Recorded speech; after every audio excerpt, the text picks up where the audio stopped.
son.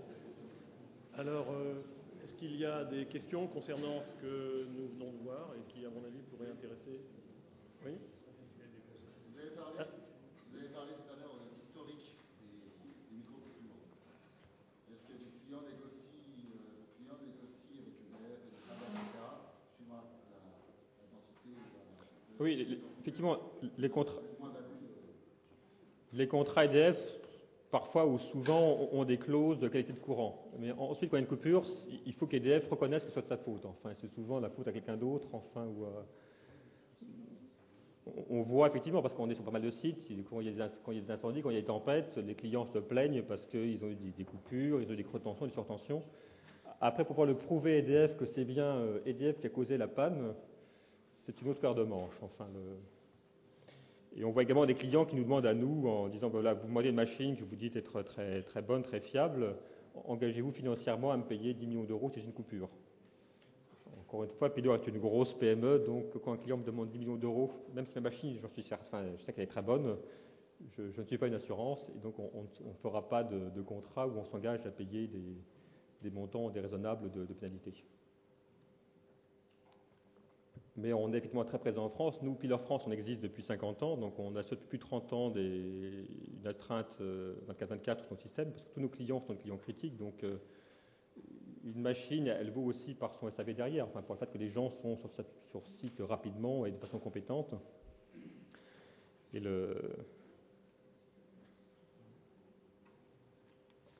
marche bien. Oui.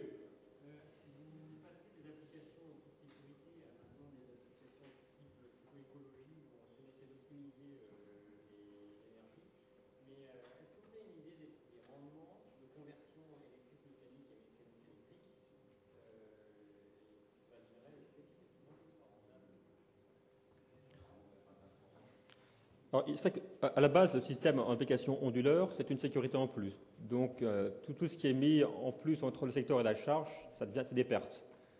Donc, on crée des pertes en échange de la sécurité qu'on garantit. Donc, les machines, les gros systèmes de 1670 kVA, donc de 1336 kW, ont un rendement à charge nominale de l'ordre de 96,5. Donc, on a des pertes de 3,5%, ce qui est actuellement le meilleur qui est sur le marché au point de vue perte. Ça reste des pertes. Donc, on cherche toujours à trouver des systèmes qui les diminuent, mais c'est Et ces pertes sont une chose.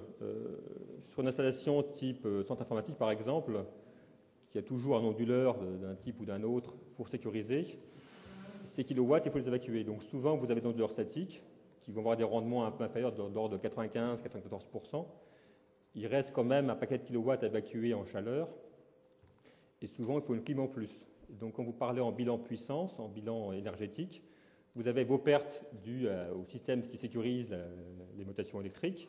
Et en plus, vous avez à investir dans une clim et à prendre en compte les pertes de la clim. Parce qu'une clim a un rendement à peu près, il faut en gros 1 kW d'énergie pour évacuer 3 kW de frigorie. Et donc, il faut prendre ça en plus. Nos systèmes, en fait, sont auto-ventilés. Il y a en bout d'arbre de ce système-là, il y a des pales. Et donc, en fait, tant que le système marche, il souffle très fort. Donc, en fait, ce qu'on fait, c'est qu'on gagne directement sur l'extérieur la machine. Et donc, un avantage, c'est qu'on marche sans clim. Et ça économise quelques points, en fait, de rendement sur un système au global.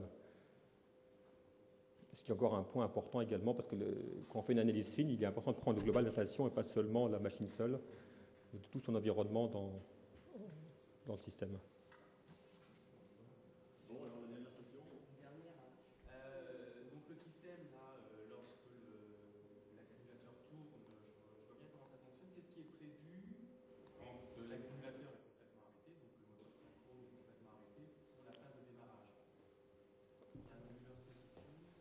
Non, les systèmes avec diesel, enfin, démarrent sur diesel.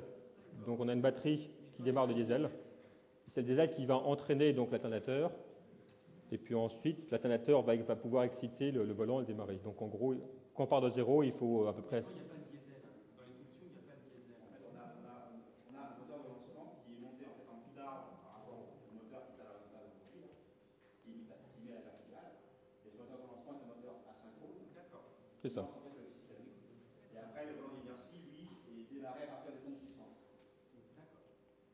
Donc une sorte de tâche variateur, en fait, qui va monter progressivement, puisqu'au départ, on part de 0 Hz, bien sûr.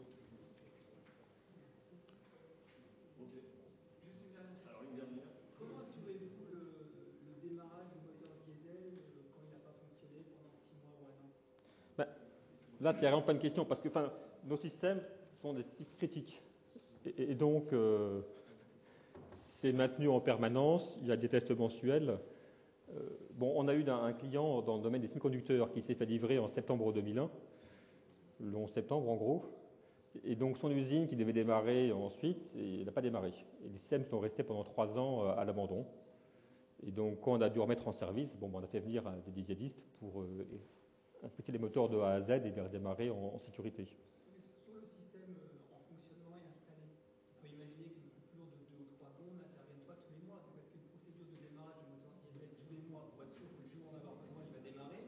Ou est-ce qu'on croise les doigts en disant... C'est le cas, effectivement. Tous les constructeurs de diesel, donc parce qu'on travaille avec des gens comme MTU, comme Caterpillar, préconisent un démarrage mensuel. Donc on va démarrer tous les mois.